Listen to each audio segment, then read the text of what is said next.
بصراحة الله يكون في عون خوان كارلوس أوسوسيرو على ما شافه من لعيبة الزمالك وأداء لعيبة الزمالك قدام البنك الأهلي.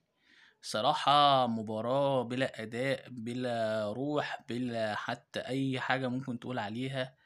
قول. بلا فنيات بلا أي حاجة. يعني لما نيجي نحلل النهاردة مباراة الزمالك والبنك الأهلي، أنا مش لاقي حاجة بصراحة أقولها. يعني أنا المفروض أطلع أتكلم كلمتين، أقول سلبيات وإيجابيات في الماتش، وأقول طريقة لعب، وأتكلم على فنيات. بعذر جدا مدحت عبد الهادي، يعني التمس له العذر. برضو خد بالكم يا جماعه، يعني ايه، القعده في الاستوديو التحليلي حاجه، وان انت تقف على الخط الملعب ده حاجه تانية خالص. اللي بيقف على خط الملعب ده بيبقى الله يكون في عونه، خصوصا اول تجربه ليه يبقى مدير فني قصاد نادي الزمالك في مرحله اصعب مما تتخيل.